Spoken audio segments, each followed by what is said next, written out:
Jerry Doyle Show. I haven't made my mind up yet, John, but I told people I'm going to make my mind up this month. And I've got a day job, too, you know. Let's remember something. We're still 8 months away from anybody voting. Small city outside of Sacramento, California, just became the first in the country to mandate that restaurants serving kids' meals offer them only milk or water. Now, as ridiculous mandates go, this is one for the books. I'm disappointed that President Obama called those young men out there in Baltimore thugs. Don't forget who you are. Don't forget who you are, brother, up in the White House. Jerry Doyle Show.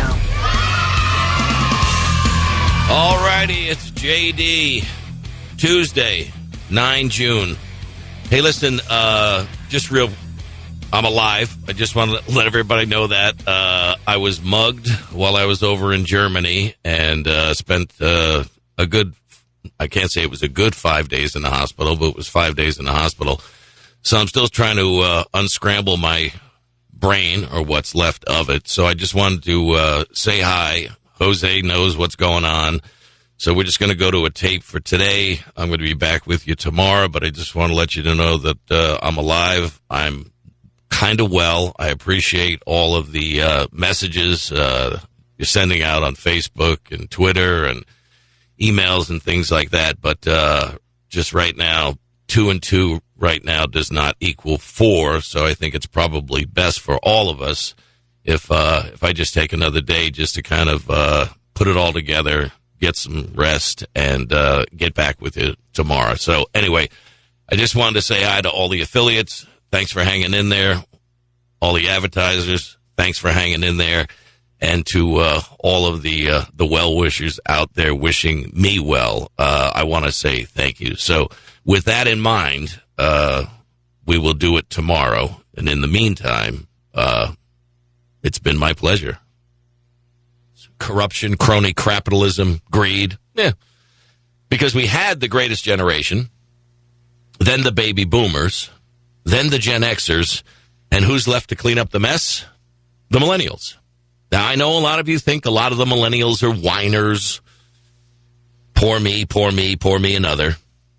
But really, when you look at the trickle-down nonsense that this government has put forward in their policies of doing good by the American people, I guess they're the ones that are at the end of the parade line with the giant dustpan cleaning up the crap that Congress wants to continue to shovel into the millennial generation and kick the can down the road that we have to keep building more of so they can kick the can further down. Obviously, big news with regard to the tragedy with the Amtrak train derailing in Philadelphia, killing 7, 150 injured. Reports out from the National Transportation Safety Board. The NTSB says the train was going approximately 106 miles an hour before the emergency brakes kicked in, slowed it down to 102, and it derailed on the corner that had a 50-mile-per-hour speed limit on it. Philadelphia Mayor Michael Nutter said it's an absolute disastrous mess. This is a train that was going from Washington to New York, 238 passengers, 5 crew, derailed about 9:30 p.m. Tuesday evening. Department of Transportation said, we have confirmed an engine in all 7 cars derailed. They gave the details of what the accident scene looked like. The mayor said, we don't know what happened here. We don't know why it happened. But interestingly, watching Congressman Mike McCall, the Republican out of Texas, who's the chair of the Homeland Security Committee, he said, so far nothing to indicate the incident was an act of terrorism. I wrote big stars next to that. And I said, what about congressional terrorism? And the biggest tragedy, by the way, we have to put out our thoughts and prayers go to the victims and their families, because that's what John Ernest, the White House press secretary hoax-person, had to say on CNN's New Day. He said the Obama administration is hard at work trying to figure out what caused the crash, and that their thoughts and prayers are with the families of everyone affected. So we got the thoughts and prayers. We have an instant response that this was not an act of terrorism. The biggest tragedy that we face on a daily basis in this country, the biggest tragedy is Congress. Congress has done more damage to this country and continues to do more damage to this country than ISIS, Al-Qaeda, the Taliban, and Al-Shabaab combined. How did we get $18 trillion in debt? Did ISIS do that? How do we get $100 trillion in unfunded liabilities? Did the Taliban do that? How are we looking at the bankruptcies of Social Security and Medicare?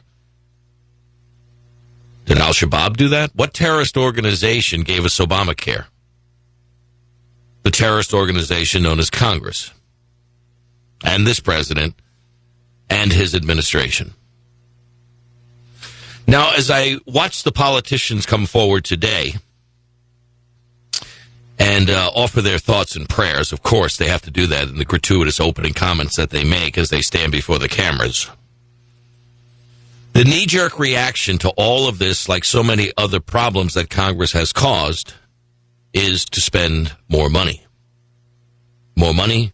Couldn't remember whether he was in Vietnam or not, but the wise voters in Connecticut decided to make him a United States Senator.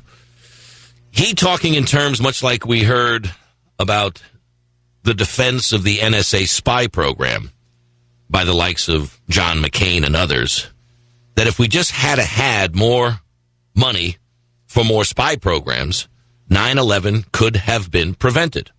Now, again, the bodies are still in the trains. The NTSB is on the scene. Nobody knows what happened. They don't know whether the engineer had a heart attack. They don't know whether there was an equipment failure. They don't know. They don't know. But what they do know right away, knee-jerk reaction from big government. And keep in mind, folks, this is not just at the Democrats' feet. Because when you look at government transfers over the last 50 years, they've gone from $24 billion to $2.4 trillion. More so under Republican presidents than Democrat presidents. See, the Republicans want to convince you that they can do big government better than Democrats can do big government, but neither of them can do government well, regardless of the size and scope of the government.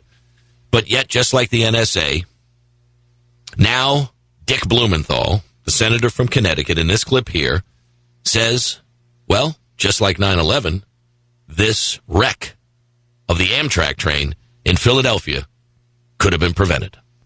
My reaction first is that my thoughts and prayers go to the families of the injured and the unfortunate fatalities, but also absolute horror and outrage that this absolutely avoidable tragedy could have been prevented by sufficient investment. And I've long advocated more investment. We spend a pittance of what's necessary. This route is the busiest in the whole country. It's vital to the economies of every state along it, including most prominently New York and Connecticut. And the failure to invest in safety and reliability undermines the confidence and trust of the public in riding the rails, using it for freight as well as commuting. And so my hope is that, like Spite and Duyvil, like the Bridgeport derailment, like all of the tragedies that we've seen, this will build momentum for more investment. More money. More money. You notice the thoughts and prayers there. Everybody has to do the thoughts and prayers. But now that I've gotten the gratuitous thoughts and prayers out of the way, let me give you my thoughts on solving the problems of which we don't know what they are yet. But the answer always is more money. More money. More money. He goes on in clip 2 to talk about why he feels all of our roads and bridges, tunnels, and infrastructure are crumbling. That is the question of the moment, and it ought to be on the tongue of everyone in Washington who works in this building, in Congress. And the answer, I think, is that we've neglected all of our infrastructure, our roads, our bridges, our ports. We spend a fraction of what other industrialized countries spend as a proportion of their GDP, as well as, for example, China. But I think it is the result of a culture, lack of commitment to safety and reliability on the part of the railroads, but also in Congress among leaders. And so my hope is that the calls that I've issued will now have some resonance, some traction, and that we can do more. And that we can do more. And he even called out Congress on this. He said we need to do more. Now, in a leap of illogic, people like Dick Blumenthal, former Pennsylvania Governor Ed Rendell, and others were talking about how, you know what we need is we need to raise the federal gas tax. We're talking about a train wreck. And somehow they think it's a good opportunity to slip in a gas tax increase on automobiles. But the critical element to all of this is what we need to do for infrastructure. We can't have any more incidents like this. This could have been prevented, just like 9/11. Well, I would say to Dick, appropriately named Blumenthal, the Democrat senator from Connecticut, and to all the other Richards in Congress, in the House and in the Senate, if infrastructure is so important, why is it that you've gone forward with 32 short-term extensions in the last 6 years? Why is it that there's not a single vote for the Highway Trust Fund, if we're talking about gas tax, that's been established in the House or the Senate, with the Highway Trust Fund expiring at the end of May, with approximately 17 days left to go? We have to step forward. We have to do more. But this is where they step forward with all of their stupid ideas and all their grandiose plans to steal more of our money, and to do what? And this is exactly the same thing that happened after the massacre at Sandy Hook Elementary. We heard talk about gun violence. Then it got to be discussions of violence in America. And then it got to be issues of mental health. Senator Tom Harkin came forward. He heads up the Senate Help Committee, which is responsible for oversight with regard to mental health issues and funding in our country. And he came forward and he said, we really need to address mental health issues in this country. We need to have some hearings on this. We're going to call for hearings. And we're going to try and see if we can find more money so we can address the mental health issues in this country. But you see, it's this very same Tom Harkin, who is the head of the Help Committee, who hadn't scheduled a single committee meeting or hearing in the previous 6 years leading up to the massacre at Sandy Hook Elementary. But like Dick, appropriately named Blumenthal, he came forward to offer his thoughts and prayers. And when I say to you that Congress is the biggest threat that we face in this nation, I dare anyone to challenge me on that. I'm Jerry Doyle. That's my bottom line. The Jerry Doyle Show. You can call 800-449-8255 with your thoughts and prayers or your comments. Peter Roth, U.S. News and World Report at the bottom of the hour. Rand Paul, Senator Rand Paul, is helping Congress hide the truth about Congress exempting itself from Obamacare. Ross Kaminsky is going to join us from the American Spectator a little bit later in the program. And Shauna Vircher, co-host of Dare We Say on EpicTimes.com. Quick break. Stick with us. Right back.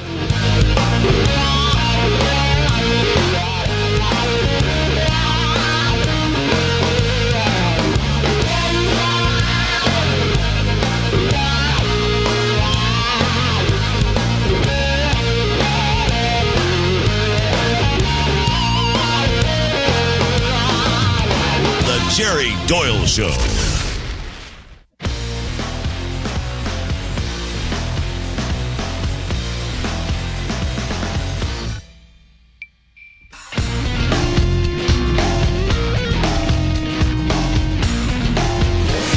This is the Jerry Doyle Show. The epic fail of the day today, Congress. This one was a laydown, folks. The deadly Amtrak train derailment Tuesday night in Philadelphia was deeply personal for many lawmakers, especially those from the Northeast who travel by train back and forth from Washington, D.C. Hours after the derailment, which claimed at least 7 lives and left over 100 injured, the House Appropriations Committee held a markup of the annual transportation spending bill and moved forward with a $250 million cut from Amtrak's funding. Timing. Democrats urged Republicans to keep the incident and the accident in mind. And members debated how much government should contribute to modernizing and repairing transportation infrastructure, including Amtrak. Democrats tried to push through an amendment to fund Amtrak at the White House repeated spending levels. Republicans objected to the Democrats' efforts to break mutually agreed upon budget caps and said they'd have a problem with this on the House floor. And Republicans also questioned Democrats' focus on the accident, saying their attempts to tie the derailment to the previously scheduled hearing was inappropriate. Inappropriate in the wake of the tragedy. The epic fail of the day. See, Congress has been acting on this Amtrak issue for quite some time. Because Congress has been looking at this issue for quite some time, back to 1997.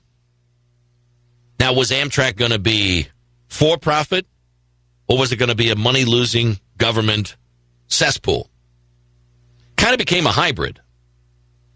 In 1997, Congress mandated that Amtrak become self-sufficient by 2002, or it would be liquidated.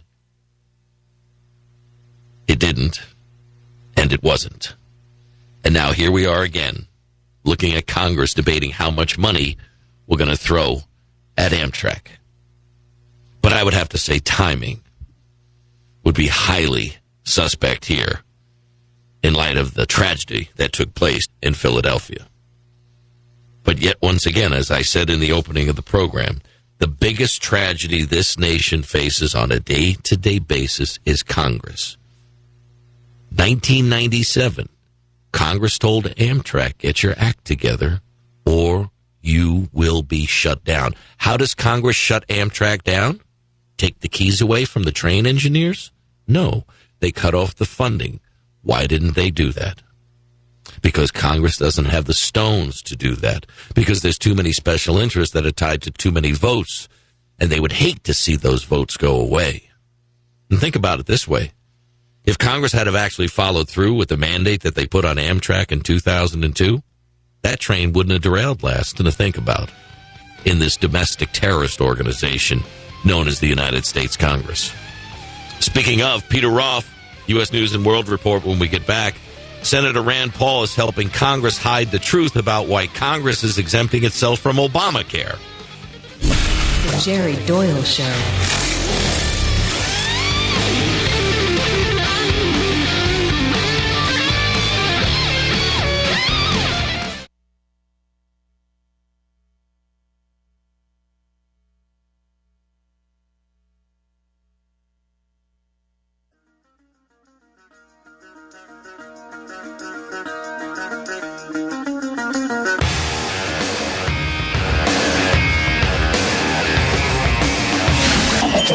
Jerry Doyle Show. In true Clintonian fashion, it depends upon what your definition of small is. Bill Clinton said it depends upon what your definition of is. Now, apparently, with regard to a small business, it depends upon what your definition of small is. Congress has 13,700 plus employees, people on the payroll, taxpayer funded. Yet the House and the Senate have each sworn that they only have 45 employees each, therefore exempting them from the provisions of Obamacare. Now, there are a lot of people in the House and in the Senate who had to sign off on documents to fraudulently certify Congress as a small business. There have been efforts to try and find out who they are and what they said and what it is that this is actually all about. But a great piece from our guest, Peter Roth, contributing editor at U.S. News and World Report. His piece, Rand Paul helps cover up Congress's Obamacare small business fraud. Mr. Roth, welcome back to the show. Hey, Jerry, how are you? This is just flat-out fraud by Congress. Yeah. And that's what it is. I mean, 13,700 to me isn't small, but when you want it to be small, I guess you can lie about it and then impede investigations and subpoenas to try and find out who made it small. The underlying issue here is that Congress and their staff and employees on Capitol Hill are all we're all enrolled in what is called the Federal Employee Health Benefits Program, run by the Office of Personnel Management. And it's a very generous menu of plans from which you can choose, and there are employer subsidies and all kinds of things that were similar to private programs that were going to be abolished when Obamacare passed. And so certain members of Congress said, wait a minute, if we're going to do this to the American people, we have to do this to ourselves. So they brought specifically to Congress and its employees and put it under Obamacare. Then they found out that nobody qualified for the subsidies. So they had to figure out a way to put the subsidies back in, or people were going to leave their jobs. And it would make life difficult. So someone apparently just came up with the notion of certifying the House and Senate as each having less than 50 employees, which meets the definition of a small business under the terms of Obamacare, making those employees eligible for subsidies once again.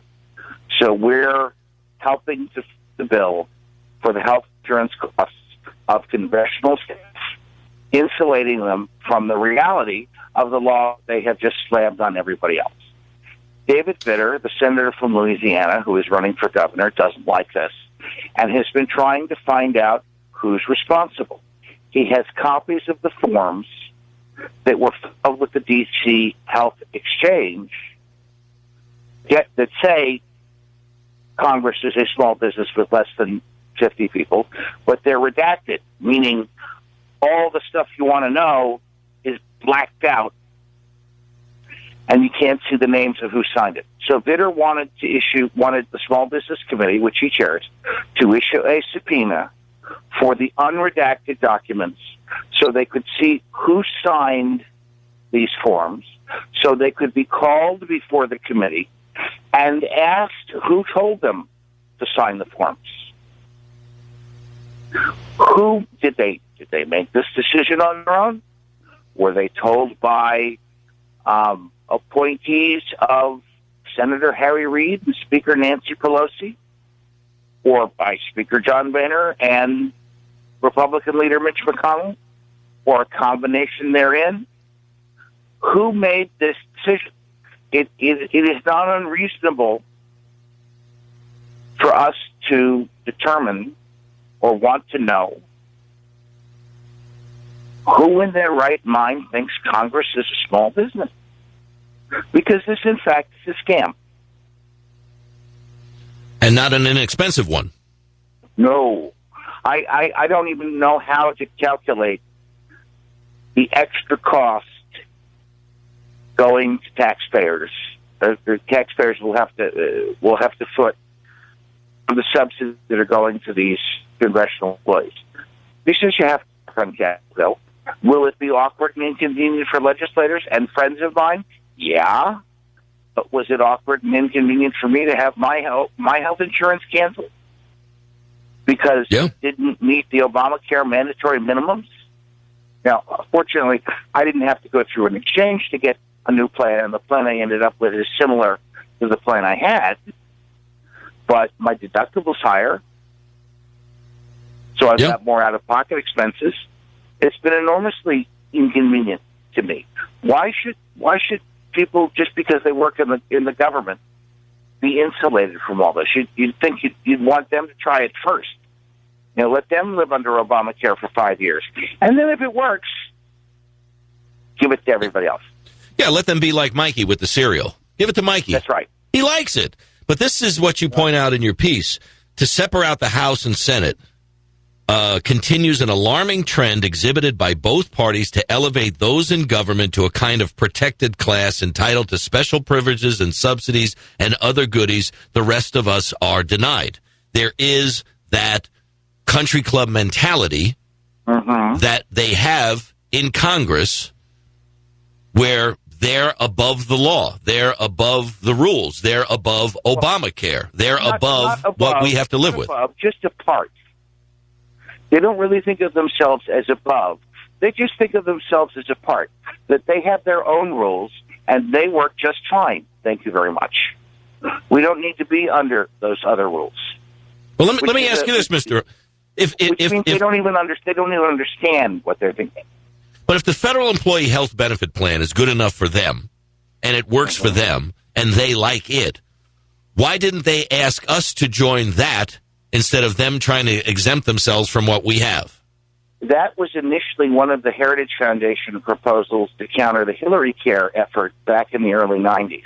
to just make every American eligible to participate in the Federal Employee Health Benefits Plan.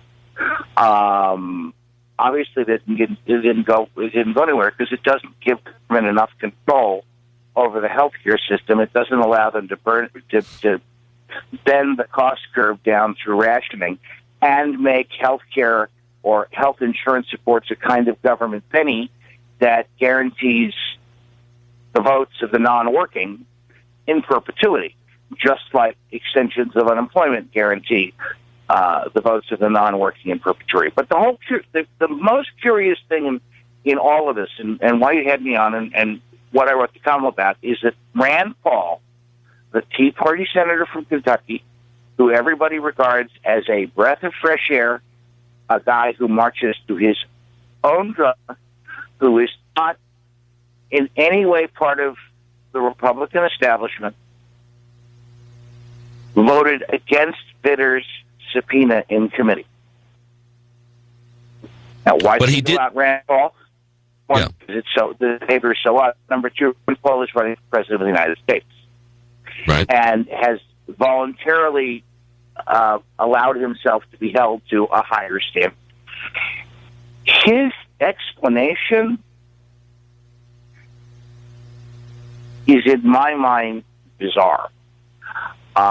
His office explained to me that Senator Paul doesn't believe that Congress should be allowed to exempt itself from the laws it passes on everyone else, and that he is reintroducing his constitutional amendment to make sure that what applies to everybody else applies to Congress. Right.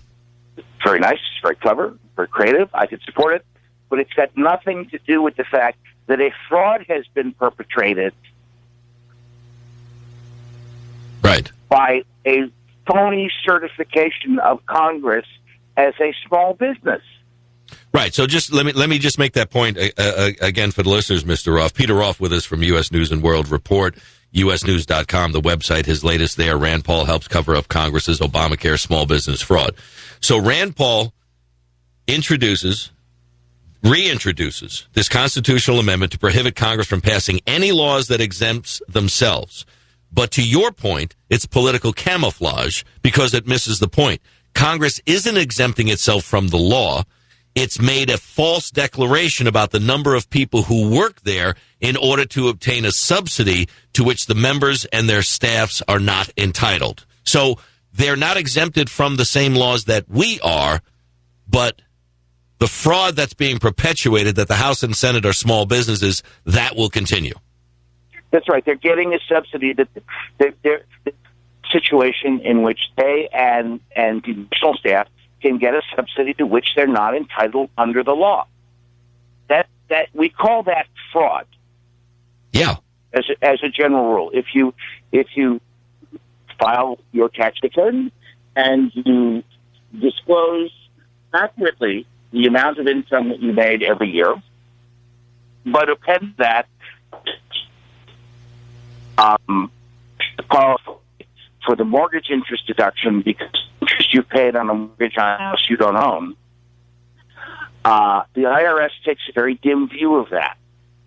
If you apply for food stamps and say that you have 10 children when you in fact have none, the Department of Agriculture takes a very dim view of that. One would hope that the American people would take an equally dim view of Congress explaining that it's a small business so that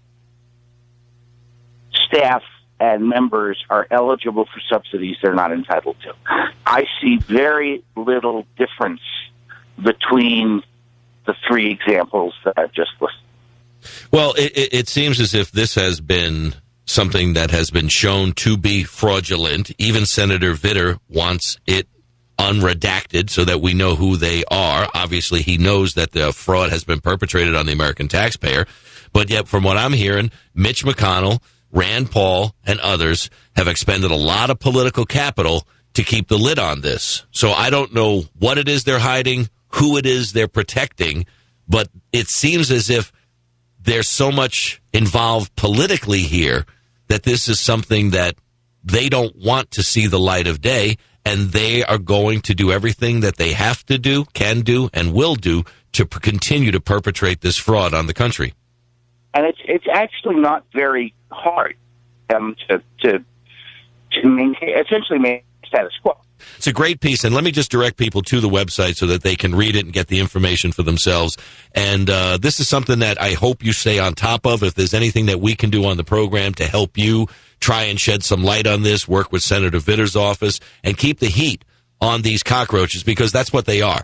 Cockroaches scurry to their hiding places when the light of reality gets shone upon them, and this is something that certainly needs a lot more light shown upon it. Peter Roth, contributing editor, U.S. News and World Report. The website, folks, usnews.com. The piece, Rand Paul helps cover up Congress's Obamacare small business fraud. If there's anything we can do, please let us know.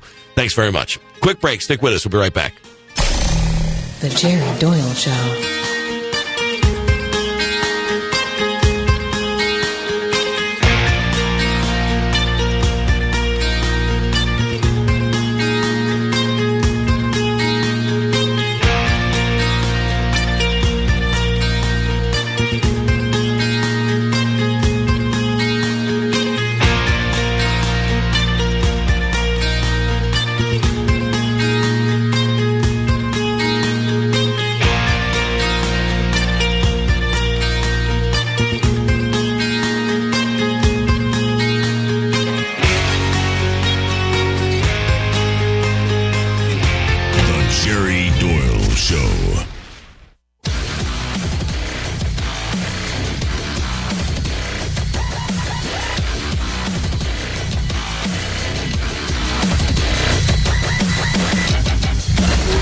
This is the Jerry Doyle Show. Back to my point about Congress. A domestic terrorist organization that commits fraud to help perpetuate its existence. House and Senate members lied. And now they're working actively to cover it up so that they can screw the taxpayers out of tens of millions of dollars of Obamacare subsidies for the 13,700 plus employees of Congress. Seriously. Think about that. You know, I said to Mr. Roth that they feel that they're above the law. He said, no, they're separate from the law. No, they feel they're above the law. We have to live by the laws. And what they did was willful acts to commit fraud. But you see, there's enough of them that have connections and tentacles in places in government where they'll just do everything they can, expend their political capital to make sure that there are no ramifications for their willful, illegal conduct to perpetuate fraud on the American taxpayer. Nice gig if you can get it, right? And as he was talking about, Mr. Roth was talking about, if you willfully lied about the number of kids to get food stamps, the government's going to come after you. If you willfully lied about your income to avoid paying taxes, the government's going to come after you. And as he was talking about that, I was thinking about our show sponsor, Optima Tax Relief. Somebody that you can put in your corner when that very same government that perpetuates a willful fraud on the American taxpayer comes after the taxpayer who's behind on his taxes. They're not going to be there to circle the wagons to help protect you. They're going to try and screw you over. They're going to try and take your stuff, your home, your business, your bank account, your paycheck. Who do you call? Do you call up Senator Rand Paul? Do you call Senator David Vitter? Do you call Nancy Pelosi? Do you call John Boehner? Do you call Mitch McConnell? Do you call President Obama? Hey, I didn't perpetuate a willful fraud on the IRS. I just got behind on my taxes. Can you help me out? That call would surely get answered, don't you think? Not close. But if you call Optima Tax Relief, they'll answer the phone. And they'll be in your corner. And they'll help you out in dealing with the aggressive collection actions of the Internal Revenue Service. Optima Tax Relief will be on your side. There's a tax debt forgiveness program. Saves people thousands, some cases tens of thousands of dollars. And there's nobody I know that knows more about that program than the experts at Optima Tax Relief. If you're behind on your taxes, call them. They'll help you circle your wagons so the IRS can't take your stuff. One quick call, folks. That's all it takes to get started on resolving your tax debt. Optima Tax Relief, A rating with the Better Business Bureau, one-of-a-kind money-back guarantee. Don't wait any longer. Don't wait till it's too late. Put somebody in your corner. Optima Tax Relief. Here's the phone number. 3 times I'll give it to you.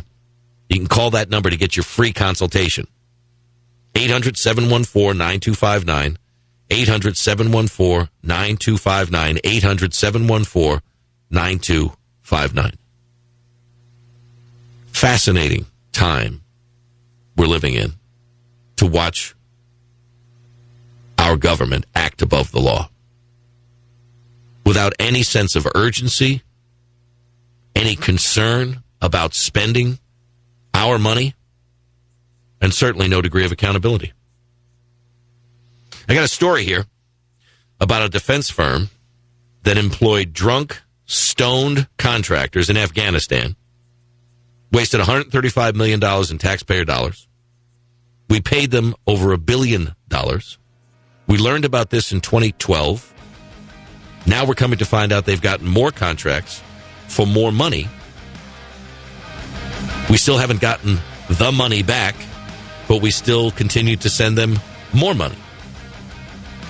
I guess when you're in the politically connected class, when you're a part of the insiders, when you're a part of the crony capitalist machine, that in Washington, D.C., that's called business as usual. Ross Kaminsky, next hour. Quick break. Stick with us. This is the Jerry Doyle Show. I'm going to kill him. I'm going to revenge the death. I'm going to go visit the dad. I'm going to point the planes in the sky, and I'm going to say, drop as many bombs as we have. Jordan strikes back at ISIS. That's a real response from a leader, not this pacifist president that we have in Barack Obama. Jordan's not looking like such a bad.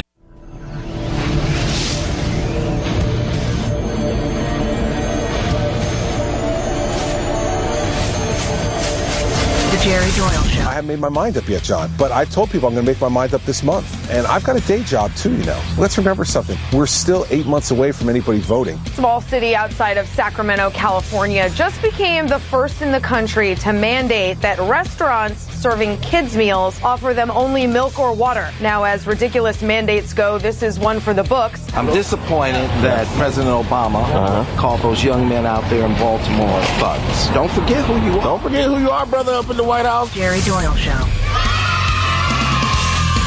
All righty, it's JD.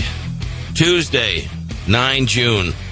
Hey, listen, just real, I'm alive. I just want to let everybody know that. I was mugged while I was over in Germany and spent a good, I can't say it was a good 5 days in the hospital, but it was 5 days in the hospital. So I'm still trying to unscramble my brain or what's left of it. So I just wanted to say hi. Jose knows what's going on.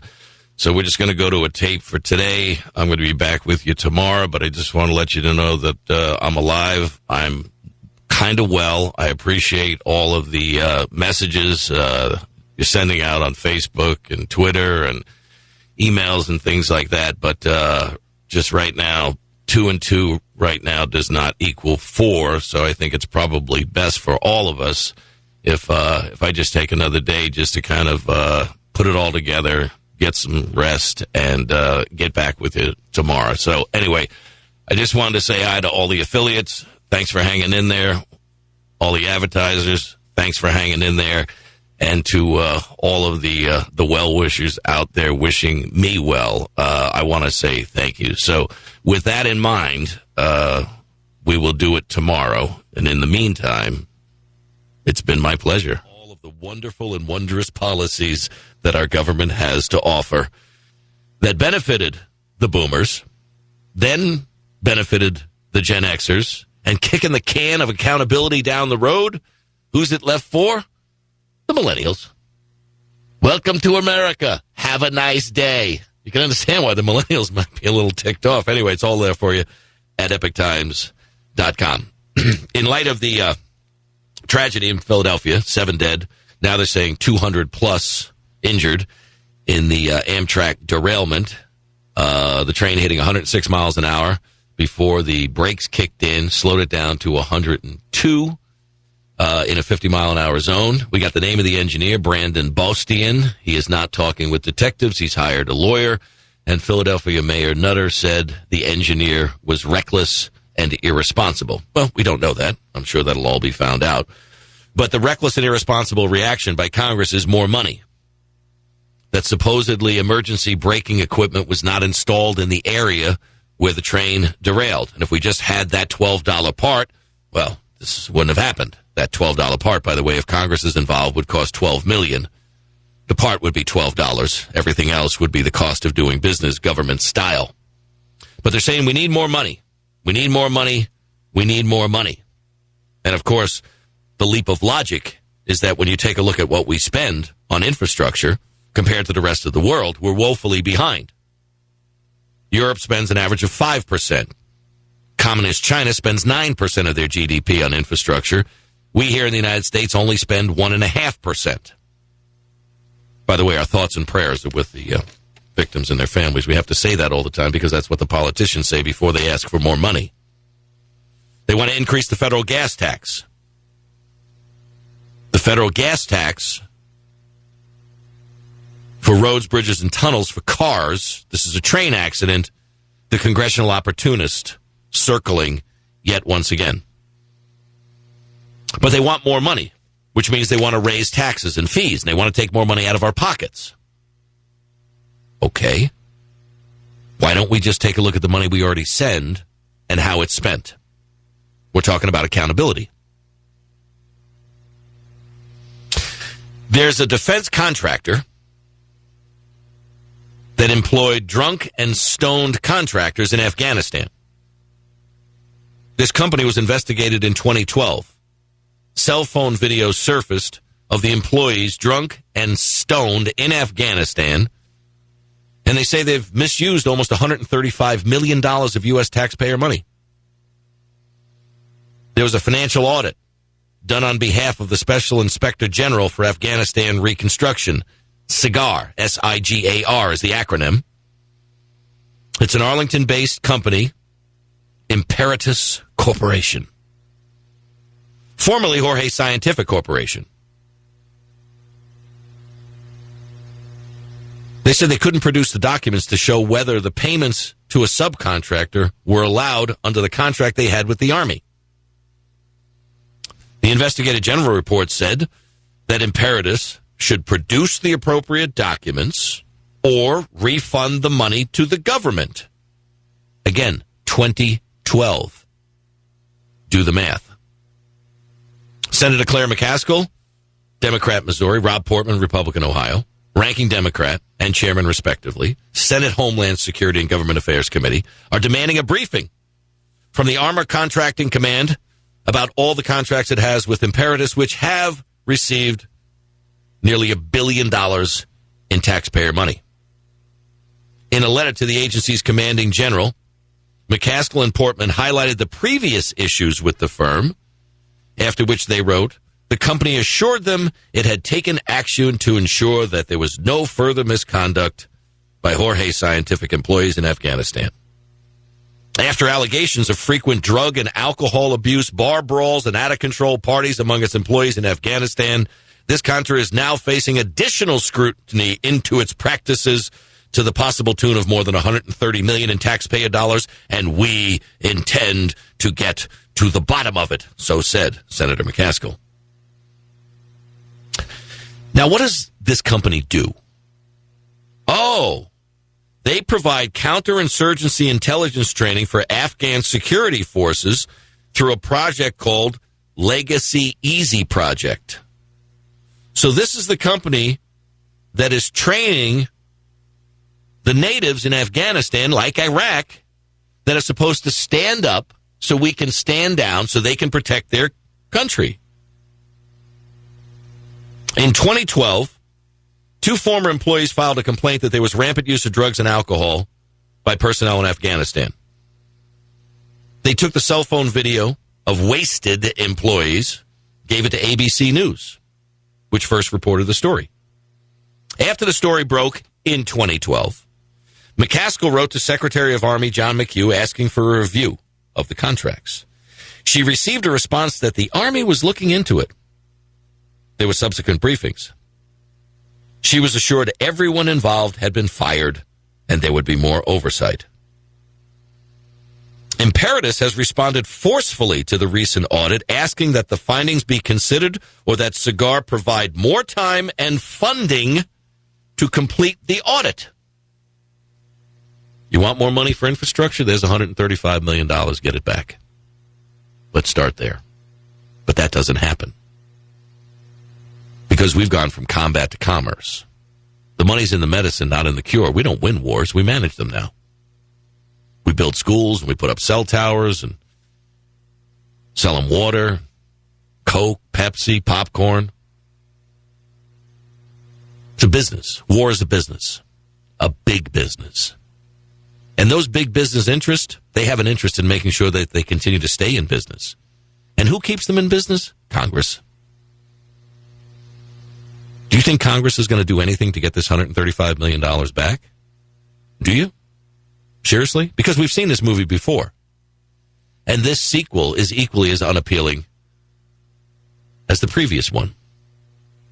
Let's go back to February 28th of 2013. Greta Van Susteren talking with Congressman Jason Chaffetz, the Republican from Utah, about accountability in government spending. Chaffetz, in the first clip here, says there are still thousands of contractors that we're paying for. And Greta Van Susteren says, anybody auditing these people? We're not out of Iraq. There are nearly 15,000 contractors in Iraq alone. That we're paying for. That we're paying for, yeah. And so you just look at those two accounts alone, and if you go back again to Afghanistan, we're spending more than $1 million an hour just doing the foreign aid part of it, not even the troops. Let me go to the contractors in Iraq. Is anyone monitoring or auditing these contracts? Well, we're trying to. I'm on the oversight. What are you trying to? Why can't you? Well, I got the numbers. These numbers are very real. The president says, oh, we're out of Iraq. We've taken all the troops. He replaced them with his own private army. We're trying to. Greta Van Susteren presses again. Is there anyone actually looking at the dollars we're spending and what we're getting for each dollar? But are we paying $100 for an aspirin? I mean, is anyone actually going nickel and diming? I realize it's small potatoes compared to all the money that's spent. But is anyone actually looking what dollar goes out of the Pentagon to a contractor in Iraq and what we're getting? We pay a premium. The green zone is very limited. A lot of these people are literally sitting there twiddling their thumbs because they can't even get away from the embassy compound. Greta Van Susteren goes on to talk about the money that's been pouring in for over a decade, Iraq and Afghanistan. And this isn't a recent problem. This isn't a Democrat Obama problem or a Republican Bush problem. This is an ongoing problem. In clip 4, I want you to listen to Jason Chaffetz talk about that very same oversight, the Special Inspector General for Afghan Reconstruction, Cigar and Segur, and listen to what they found. And if they're looking for money for infrastructure, I found $135 million with Imperatus, and we can add this amount to that, getting us damn close to $1 billion. There's a Special Inspector General for Afghan Reconstruction. There was what they called the Cigar, and then they have the Segur, which is the Special Inspector General for Iraq Reconstruction. We've had multiple hearings about this. They don't get much attention in the press, but we're talking about... But do they find money, and do we get absolutely. it back? Do we get it back? No. Look, the food what do you mean service... we don't get it back? The food service contract this is the Department of Defense, overpaid for food service in Afghanistan to the tune of $750 million. Someone signed that check. Someone okayed that. Is that someone still at the Pentagon? These people have not been held accountable. The president's not riding herd on this. Oh, so it's President Obama's fault. But you see, Congress is responsible for the purse strings. Congress authorizes the money, and the DOD overpaid by $750 million. You throw in the $135 million for Imperatus, what are you looking at? $885 million. And even by government standards, that's pretty close to $1 billion. So if you need more money for infrastructure, for roads and bridges and tunnels, which I believe we need to upgrade and be competitive in the 21st century, spend the money wisely. Have a greater degree of accountability. Fire the companies that aren't doing what they're supposed to. And I'll bet you'll find a lot of money to do things that you need to do without digging further into the taxpayers' pockets. I'm Jerry Doyle. That's my bottom line. The Jerry Doyle Show. When we get back, Brad Silvers is going to join us on the What's Clickin' social media segment of the show. All things social media for the program for Epic Times. Brad Silvers when we get back. Stick with us.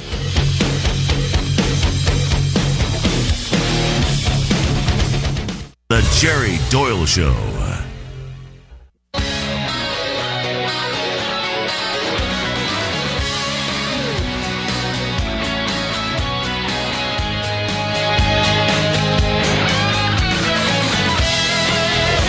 This is the Jerry Doyle Show. What's clicking on social media? New segment here on the program. Brad Silvers. Yes, that Brad Silvers used to produce this radio show. Now full-time at Epic Times as a senior content editor and social media guru. Brad, welcome back to the program. Hey, thanks, Jerry. How's it going? Good to have you on board. Hey, what's happening in social media today? And I just wanted to put the distinction out there that you made so well. The Jerry Doyle Show, Facebook, Twitter is more like the playground, and Epic Times is more like the classroom. So let's start with the playground where everyone likes to play. What's happening on social media there? Right now, over on the Facebook / the Jerry Doyle Show page, the biggest story is a Misericordia University nursing student. She failed her final exam twice, and so she sued the school because she has depression, anxiety, and poor concentration. And she feels that they violated her Americans with Disabilities Act rights. The best comment on your Facebook page comes from a Raven Strahan, who says, right. Just my opinion, but should someone with depression, anxiety, and poor concentration really be a nurse? Now, is this college student actually diagnosed with anxiety and depression? Because those are real issues, or is she just saying she has them because that's convenient for her double failure? Well, saying you have them and being diagnosed with them are essentially the same thing. If she says she has it, she has it. Right. Right now, the thing is, she and those are real issues, but yeah. Overall, it's the softening of a society. Remember that happened right after the Boston Marathon bombing, and there was NYU or Columbia Law School, that the students were given a pass on the final exam because they were suffering emotional distress in New York. Columbia University's in New York. The Boston Marathon bombing is in Massachusetts, but they gave them a pass on taking the exam because they were so traumatized by the event. I mean, I understand it to a degree, but come on, seriously? I mean, we're just getting soft. What else you got for us? Also, the biggest story over on the Epic Times side of things is the woman who found out that her employer was tracking her everywhere she went through her company-issued smartphone, and that was from the IzTook Insights with IzTook. That, right. I believe you'll be playing later. Biggest story of the day, though, is the Jerry Doyle Reality Bites video about congressional terrorism leading to the train derailment. People that story. Because I basically said Congress is a domestic terrorist organization. Right, and a lot of people are responding to that, both positively and negatively, on Twitter and on Facebook. That's very big over on the Epic Times Facebook page. It's Facebook / Our Epic Times. But a lot of people want to they want to say, okay, Jerry, so you're turning into a bleeding heart lefty who says that there's not enough money in infrastructure. No, that's not what I'm saying. What I'm saying is that the knee-jerk reaction by Congress is to spend more money. That's their knee-jerk reaction. And to raise the gas tax for a train derailment, that's screwy logic right there. But what I'm talking about is that Congress is a domestic terrorist organization that's had 32 short-term extensions on the Highway Trust Fund in the last 6 years. And if they did their job and they were held accountable and they spent our money wisely, they'd have the money they need to do what it is they supposedly say needs to be done. I got to get out. Brad Silvers, What's Clicking segment here on the program every day. We'll talk again with you tomorrow. Thanks, Brad. Tomorrow, bye. Ross Kaminsky, American Spectator, when we get back. Stick with us. The Jerry Doyle Show.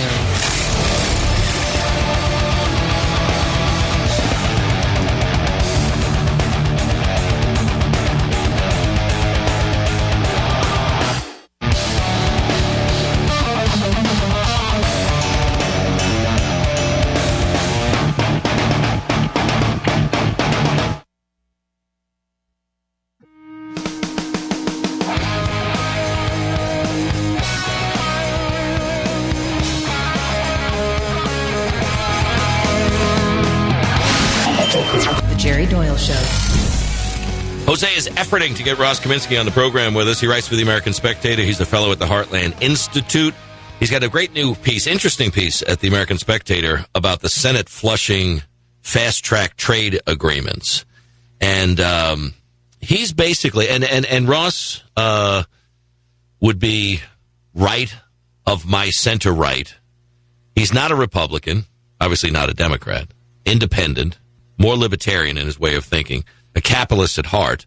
But he is more open to trade agreements than I am. When I take a look at NAFTA, the North American Free Trade Agreement, when I take a look at CAFTA, the Central America Free Trade Agreement, all these great promises of how these trade agreements were going to be beneficial for us. I'm all for free trade as long as it's fair trade and not crony capitalist managed trade. But if you take a look at what we have here with regard to manufacturing jobs in this country, how beneficial have these trade agreements been? You have to understand, corporations, they want to make a profit. So they take a look at the cost of doing business here in this country, and they say, well, we can do it cheaper in China. And then China's middle class starts to grow. There's wage pressure. Then they say, we can go to Vietnam. And then they go to Vietnam. And then Obama recently was talking about minimum wage increases in Vietnam. Thanks, Big O. You're doing a hell of a job here with that. And now you want to impose minimum wage increases in Vietnam. So all that's going to do is increase the cost of doing business. So then they look at the situation in Vietnam, and then they say, well, okay, where can we go now? Suriname. Then we can go to Malaysia. Then we can go to Singapore. Then we can go to Taipei. Then we can go to wherever. So it's basically corporations are following the best place for them to do business in the world, where they're going to get the best return on their investment and obviously be able to maintain a profit to stay in business.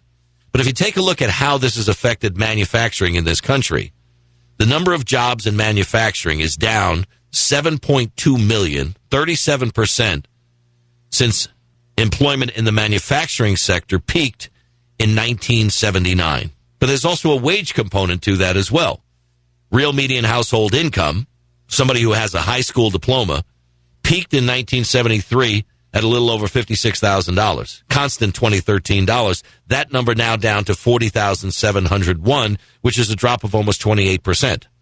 So I understand the free trade argument, but if I take a look at the numbers, has it been an overall winner, net winner for us here in the United States? Joining us on the program, Ross Kaminsky, his latest at the American Spectator, Senate flushes fast track. Ross, welcome back to the show. Thanks, Jerry. I think trade is one of the few issues where you and I are not totally on the same page. We're close, but we're close than on a lot than on some other things. I think. I just want to respond to a couple of things you said, if you don't mind. Sure. Just then. So yes, it's true. Manufacturing jobs are down a lot in the U.S., but they're not down in any significant way more in the U.S. than across Europe, for example. It's just a global trend where fewer people are required to make things. The low-value things are being made in China or Vietnam or whatever. High-value things are being made by fewer people. And complaining, and I don't mean you complaining, but people who are out there complaining about the jobs issue. And what about, for example, how we have maybe a small fraction of 1% of the number of people working on farms today that we used to have, because technology has improved and productivity has improved, but we don't hear people, calling to return half of the population to working on farms. No, and I agree with that technology moves things along, and it's fewer workers with higher degrees of productivity, and then you're going to get, the same output with less people that are doing the same jobs that they did before. I get that. But when you take a look at what it is that we're seeing with regard to these trade agreements, like you write about the Trans-Pacific Partnership, the TPP. If it's such a good deal for me and you and everybody listening to this program, if it gets us better shoes or better clothes or a more comfortable quality couch at a lower price, then I'm all for free and fair trade. But as you point out in the piece, the U.S. Trade Representative's Office put a copy of that TPP agreement in a security office in the Capitol where lawmakers can view the developing pact along with a member of their staff as long as they meet a certain security requirement. And you point out that Senator Rand Paul has said that the requirement includes that you're not able to take notes about the agreement. If it's such a great deal, why the cloak and dagger nature of it? Yeah, look, I haven't read the deal. Almost nobody has. I don't know that it's a great deal. I am strongly in favor of free trade, and I don't even like the rhetoric of free and fair trade. Frankly, we should just drop all of our trade barriers into our country, no matter what other countries do. It's never going to happen politically, but I think free trade is a very misunderstood thing. But that said, you have a completely valid point. If this were a great deal, we'd probably be able to see it. The problem is that there's such different definitions of what a great deal is, right? You and I would probably more or less agree on what a good deal is. But you go ask the AFL-CIO what a good deal is, and it's going to be something completely different. And so I think there's a political problem here. And I also think that we need to keep in mind that Barack Obama, in his heart, is not a free trader. And so this deal is probably quite a bit further from what you and I would like to see. It probably includes all kinds of crazy environmental stuff. It's rumored to include demands that these Asian countries allow unionization and raise their minimum wages. Yes. All kinds of leftist stuff like that. One thing that you point out in the article at spectator.org, Senate Flushes Fast Track, is that one section of the Trans-Pacific Partnership, the TPP, defines the plan as a, quote, living agreement. And you say when you hear the word living from the same person who believes in a living constitution, code for the law is whatever we say it is, very troubling indeed. No doubt. And this is one of the things that Republicans are most scared about in this agreement. And you'll notice, in that argument, I talked about the politics of this. Yesterday, all of the Republicans voted yes, but what they were voting yes on was not an actual trade agreement and not even on Fast Track itself.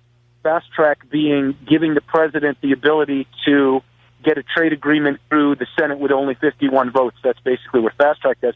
All yesterday's vote would have been, if it had passed, would be a vote to continue on to debate and offer amendments about Fast Track. There are, however, Republicans who don't love this thing, and they're in particular very scared of this living agreement provision. The problem is nobody knows exactly what's in it. They know that there's a title of a section that says living agreement, but they don't know anything more. And so when you see a liberal calling something living, what that means is they're allowed to change it. And that kind of thing, it is scary indeed. Well, as you point out, I said Obama is not a free trader at heart. He's not a capitalist at heart. He believes that profits by corporations are evil. Just take a look at healthcare as an example. But you say TPP almost certainly is a Trojan horse.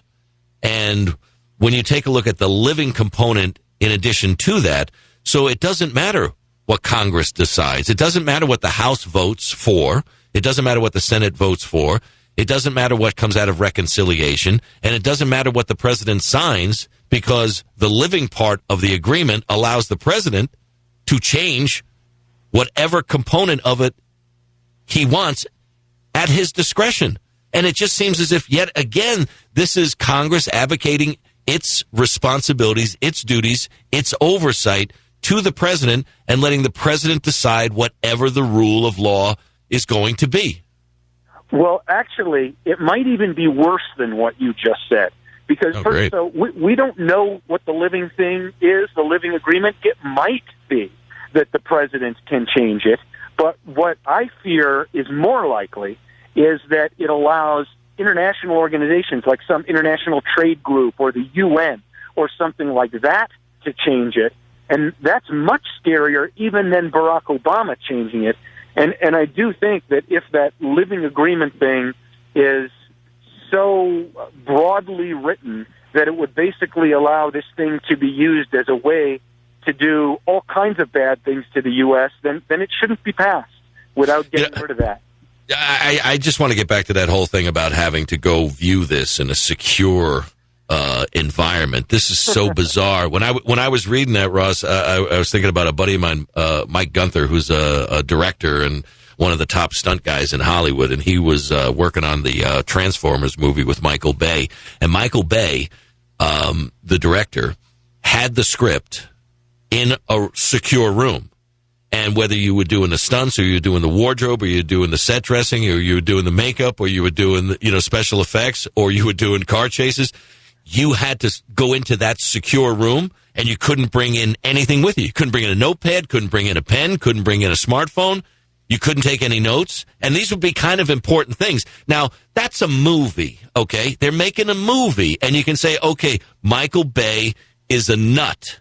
But when you've got those same kind of nut job requirements about a Trans-Pacific Partnership Agreement that's going to involve the United States and 11 Asia-Pacific regional nations, then it's not funny anymore.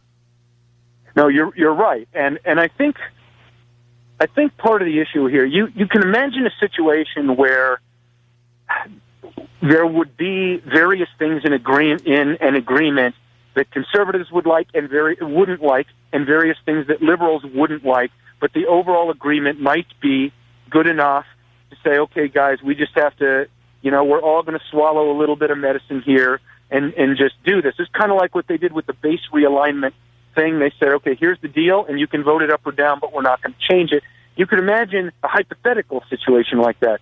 My fear is that the reason they're keeping it so secret is that the things that are in it are incredibly so objectionable that they would lose a lot of Republican support, and it's very scary. And I don't put anything past this president. So I do want to be really clear that while I'm a huge supporter of free trade, and I think it's much more beneficial than most people think, it's anything that Barack Obama wants, you got to look at with a jaundiced eye.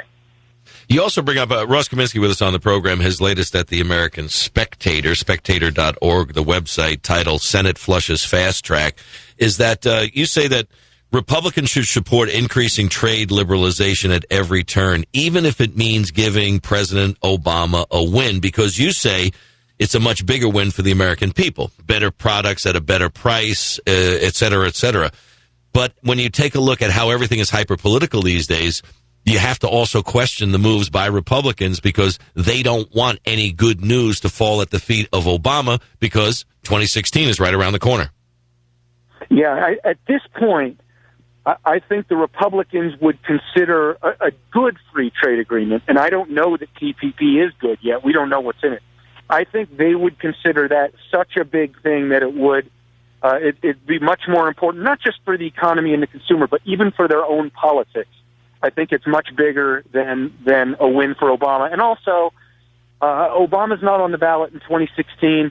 He's not going to become much more popular by signing a trade agreement. And if anything, it's going to turn off the Democrat base, which is really what Republicans should be trying to do. Anything Republicans can do to dishearten the liberal base of the Democratic Party is a good thing. I have an idea, Ross. It's in the TPP is in this secure room. We don't know what's in it. We haven't read it. Most people haven't read it. I think what we need to do is we need to put Sandy Berger on the payroll. And if you remember, he went into the National Archives and stole those documents for Bill Clinton, and he stuffed them into his socks. So that's what we need to do, is let's track down Sandy Berger, send him in, wink, wink, nod, nod, to review the TPP, and then when he gets out, you'll have the exclusive for the American Spectator, and I'll have the exclusive for here on the radio show. That's a darn good idea. By the way, Jerry, in my article for Spectator, I had a link in there with a little note in parentheses, like, make sure you watch. Did you watch it? Did I watch what? Sandy Berger steal the stuff in the National Archives? No, there's a link in my American Spectator article today, which I think you'd really enjoy. Do you recall Hitchhiker's Guide to the Galaxy? Absolutely.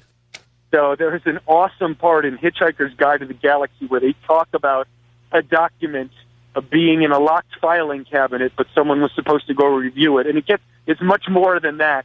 But I put a video, I put a link to the video of that part of the BBC series of Hitchhiker's Guide to the Galaxy, and it's just, you go watch that and think about it in the context of the TPP, and you will laugh your butt off. We can use a good laugh these days.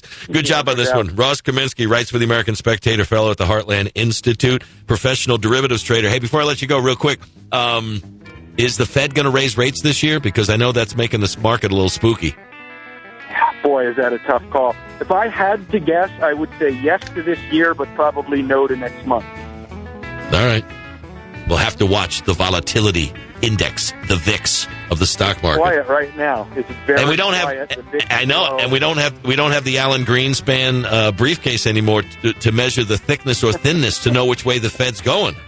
What is a professional derivatives trader like you to do? Check out Ross Kaminsky's radio show in Denver, Colorado on KOA, aptly named The Ross Kaminsky Show. Thanks, Ross. I appreciate your time, and check out his article at the American Spectator, spectator.org, Senate flushes fast track, if for nothing other than the video of the Hitchhiker's Guide to the Galaxy. By the way, Jerry, I predict that fast track will pass within a week. All right. We'll have you back to talk about it, when and if it does. Thank you, sir. Thanks, Jerry. Stick with us. We'll be right back. The Jerry Doyle Show.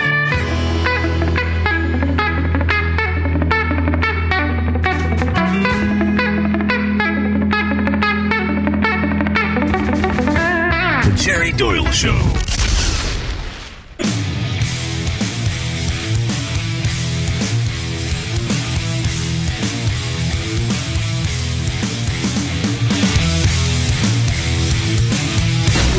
This is the Jerry Doyle Show. Talking with Ross Kaminsky about predictions and what the Fed's going to do and how that's going to affect the markets and which way is the economy going and following the volatility index. And you can become paralyzed into doing nothing as far as making money in the various market opportunities that exist out there. And Ross is a professional derivatives trader. That's what he does for a living. Besides writing for the American Spectator and guest hosting on this program once in a while, I spent 10 years on Wall Street, unindicted, and we talk a lot about money. And the one thing, it doesn't, like sometimes he's in derivatives, I'm not, I'm in this, he's not. But what we do talk about is trying to figure out how you maximize the return on your hard-earned dollars. And diversification, moving money around and putting money to work for you, is about the best thing that, I guess the best advice that I could possibly give you. You just got to get in the game. A lot of people say, well, I'm just going to wait to see what the Federal Reserve does. If they raise interest rates, what's that going to do to oil? What's that going to do to the economy? What's that going to do to the stock market? What's going to do to commodities? I don't know. But I do know that by diversifying and by dollaring in and dollaring out, you got a better opportunity to kind of hedge to a certain degree so that you're not going, I'm getting all in the stock market today, and then tomorrow takes a dump. Bad. So you say, I got X number of dollars, I'm going to stagger in. I want to get out of the market. I'm going to sell everything today, and tomorrow it rallies 2,000 points and you go sold too soon. What you have to do is you have to time your investments, but you got to get in the game. And if you're going to get in the precious metals investment area, you should be doing business with our show sponsor, Money Metals Exchange. Why? Because they're rated number one out of 422 precious metal dealers in America. That's a heck of a rating. Not easy to come by, but they came by it because they're end-user friendly, meaning you, the customer. And they want to make things super easy for you as a first-time buyer. So moneymetals.com, they're offering employee-only pricing exclusively to you, my radio listener. What do you get? You get 9 real silver coins for less than about $80. The shipping, that's free too. 4 ounces of gleaming pure silver in your hands at super low employee pricing. The starter kit, you get the silver at their cost by going to moneymetals.com and typing in my name, Jerry, in the radio box. Moneymetals.com, 4 ounces of real silver at their cost. Moneymetals.com, my name, Jerry, Jerry with a J, in the radio box. Hour 3 of the program coming up. Hope you can stick with us. We'll be right back.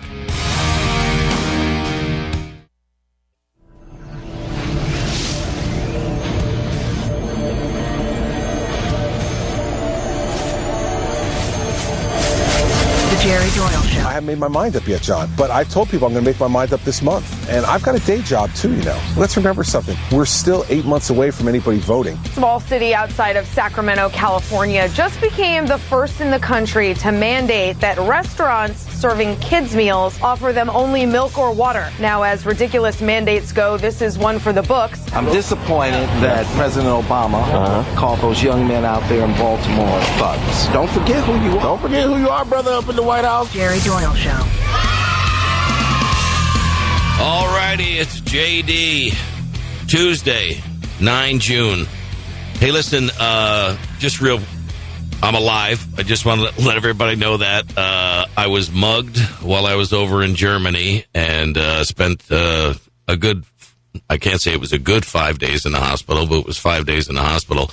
So I'm still trying to unscramble my brain, or what's left of it. So I just wanted to say hi. Jose knows what's going on.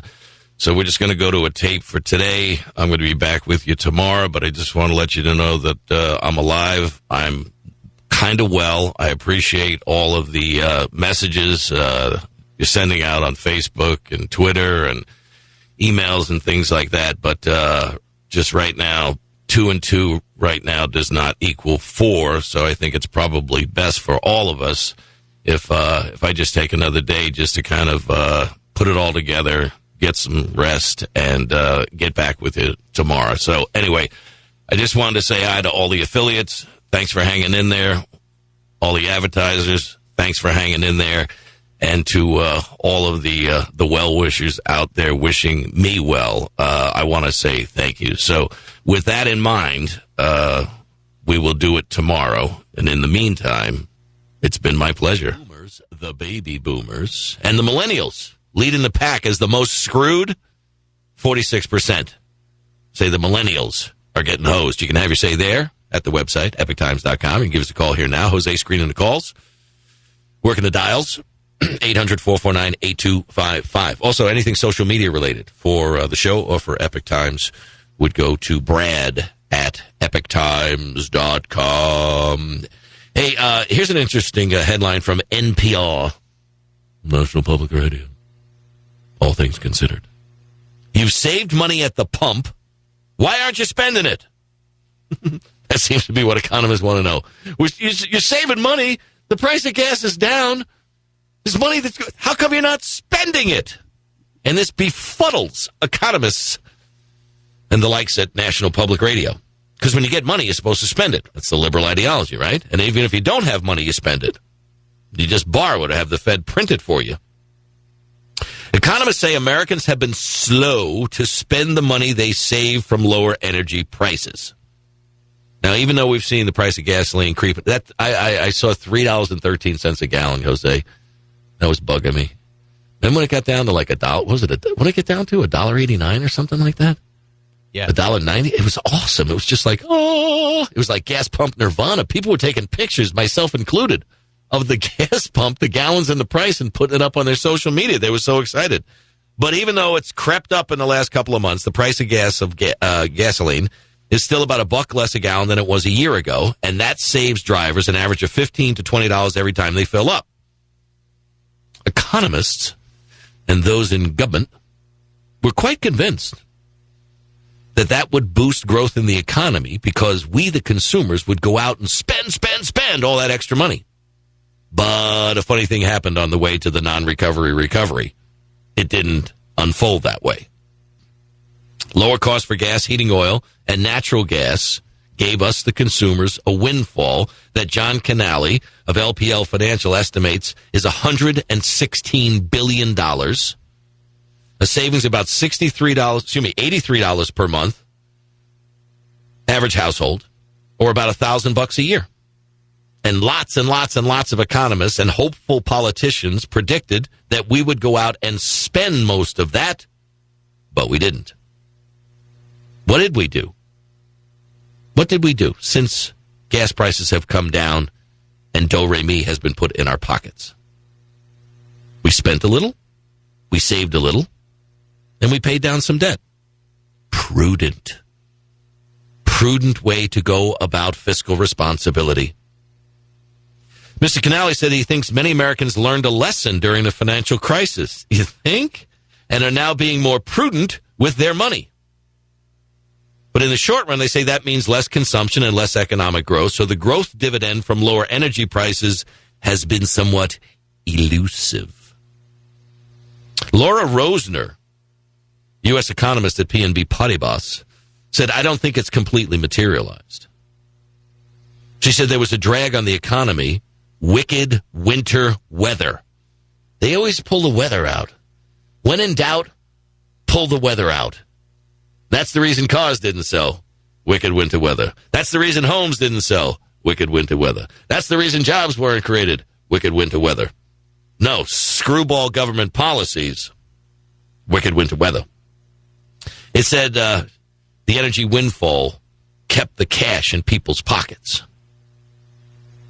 20% of all U.S. households live either in the mid-Atlantic or the Northeast. And that means that tens of millions of shoppers stayed at home and contributed to a near stall-out of growth in the first quarter. Okay. Amazon, anyone? I don't have to go to the mall. If I want a new water filter for my LG fridge, I go on to Amazon. I look at previously purchased items, and I buy another one. If I need replacement heads for my Norelco, I don't know, it's like something Super Duper 3 electric razor, I go to Amazon. Previous purchases. Would you like to purchase this item again? Yes, I would. I click on that. I go to the cart. I check out. And guess what? Like 2 days later, here's your stuff. But that wicked winter weather, that's the cause of what's happening to keep the economy from charging forward. Another thing is our skepticism towards low energy prices that will be lasting. She thinks that consumers expect gasoline prices to rebound almost back to their prior levels within a year or two, so that's an important reason why they may not be spending more of the windfall today. And they think that consumers, we the consumers, have reacted cautiously up to now, but she's starting to see signs that we're getting a little squirrely, and we're going to starting to spend some of that big windfall from the gasoline money that we got in our pockets, burning a hole. Got to spend it, got to spend it, got to spend it. Apparently, we're feeling more secure in our jobs, and we are relatively optimistic about our financial futures. Well, what's the point of the story here? The point of the story is that we did feel pain after the near total collapse of the entire global financial system. We felt the pain when home equity values dropped, when people lost their homes, portfolios got whacked. We felt it. And we had to adjust to it. And there's a big disconnect between we, the people, and they, the government, and the policymakers, and the banker gangsters, and the crony capitalists. See, because on Wall Street, they needed $1 trillion. I can tell you how that phone call would go if I called my cousin. Neil, got myself in a little bit of a bind here. What's up, Jerry? Well, I got involved in synthetic derivatives. What are those? You don't need to know, but just basically it's a non-insurance insurance policy. There's no cash there. Yeah. How much? $600 trillion. $600 trillion? Yes. $600 trillion with a T. But the gross domestic product of the entire planet is only $62 trillion. How did you end up with 10 times the GDP of the planet in synthetic derivatives in non-theirs?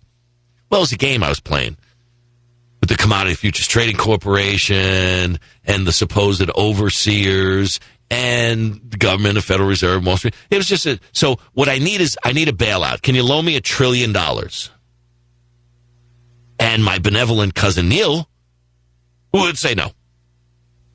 And then I go to my brother, and then I go to my cousin, and then I go to my aunts, I go to my uncles, I go to my neighbors, I go to my friends, I go to everybody I could possibly think of and say, I need $1 trillion to just kind of hold me over some really bad decisions I made on my part.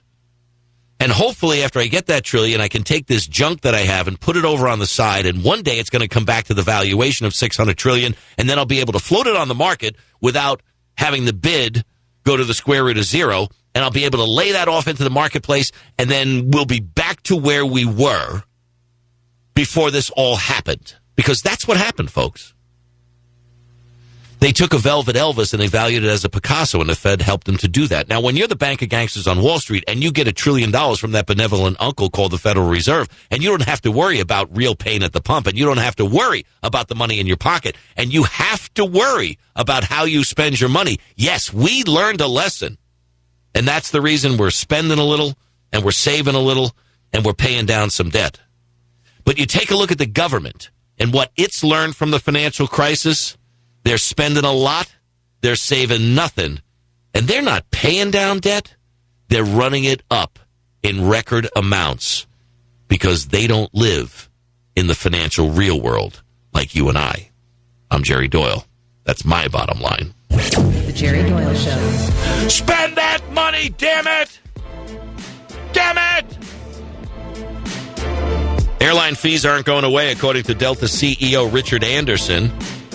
He says we want choice, and we want to pay for our own desires in terms of how we specify a product. He believes there's going to be a lot more unbundling, not just in the airline business, but in all consumer businesses. That's what they're calling it now. Unbundling. Oh, you want a seat on the plane? Oh, I see. You want bolts to hold that seat to the floor? Yeah, that's going to cost you too, because that's what we want. You know what it's really all about? It's about the profits that the airlines are making. Record profits, low prices, higher fees. Delta announced a $5 billion stock buyback program, increased the quarterly dividend to shareholders by 50%. Peanuts, anyone? Stick with me, right back.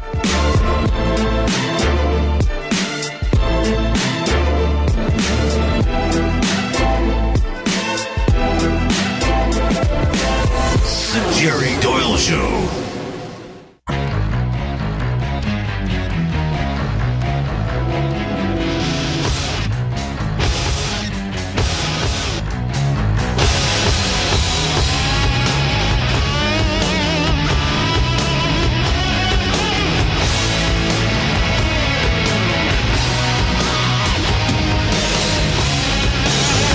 This is the Jerry Doyle Show. This will certainly start some debate. Today's Insights with Iztuk, Ernest Iztuk, former Republican congressman out of Oklahoma.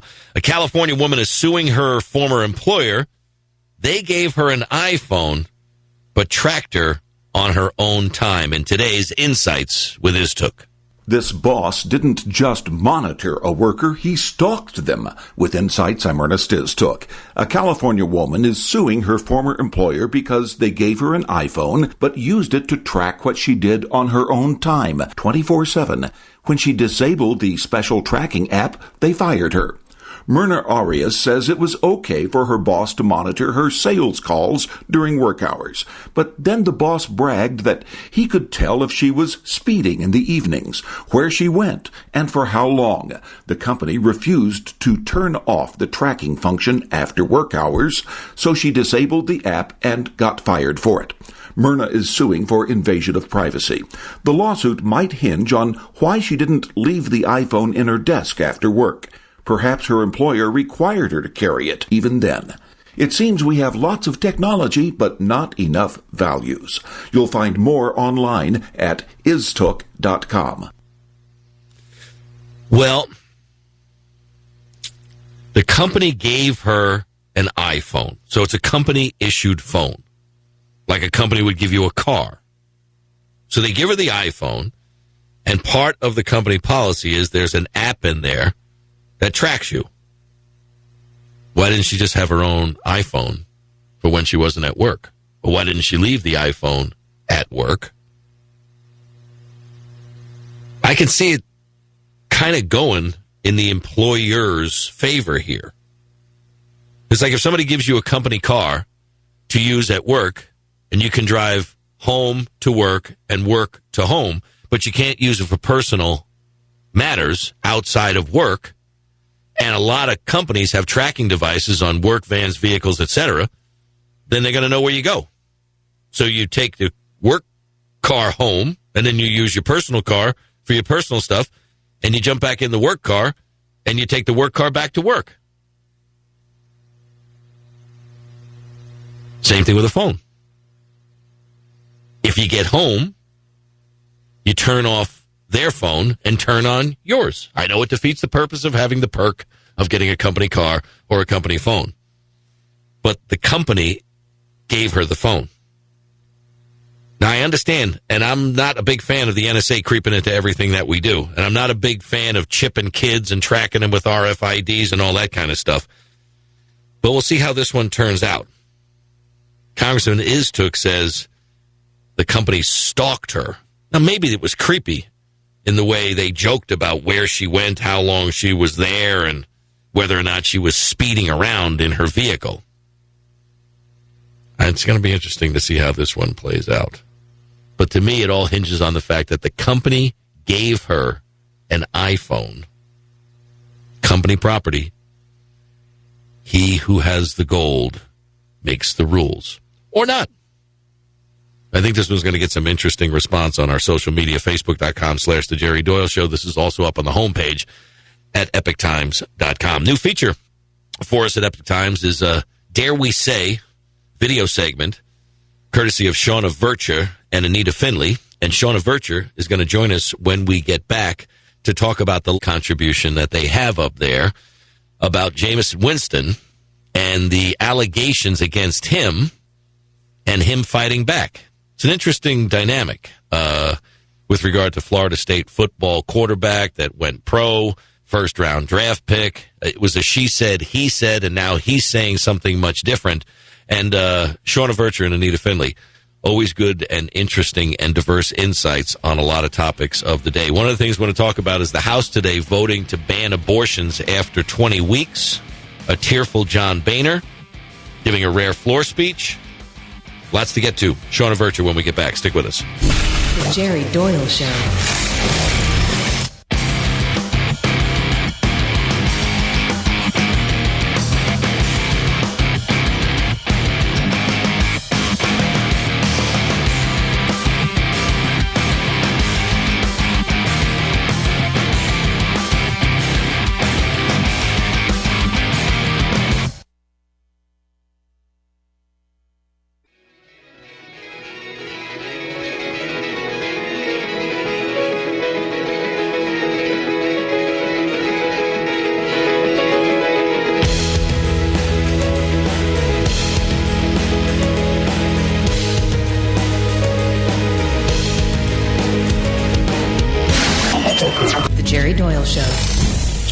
Shauna Virtue joining us on the program. She's a correspondent for over 275 radio and TV stations, ABC, CBS, and Fox, syndicated in over 3,000 publications.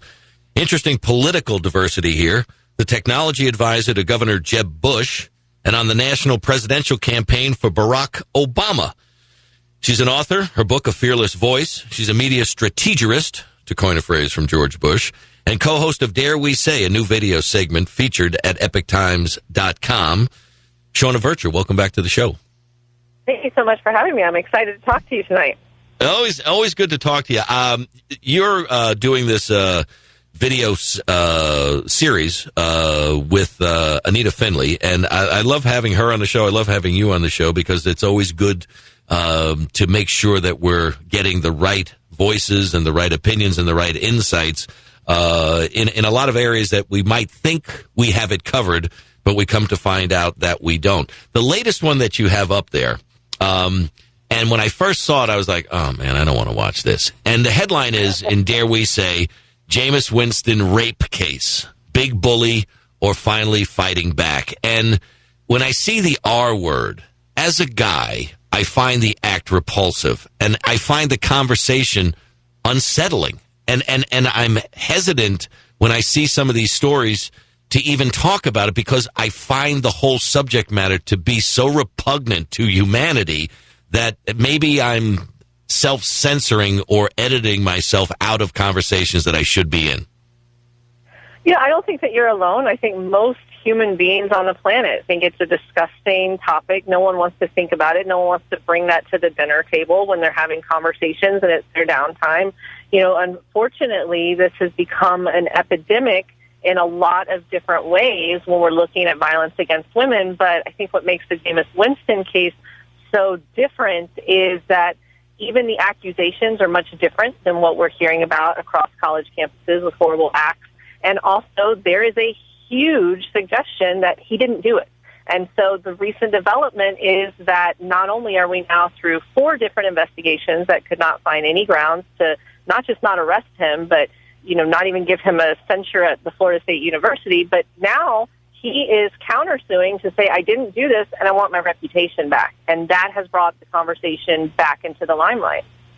And I guess good for him for standing up for himself, because it just seems that in certain parts of the media environment today, just the accusation is going to hurt you, especially him being a professional now, going Heisman Trophy winning quarterback from Florida State University, first round draft, It seems as if one of these accusations is something that, even though it comes later to be proven not to be true, that a sloppy investigation by the Tallahassee Police Department or unfair treatment by the media can have this follow him throughout his career when there was no there to begin with.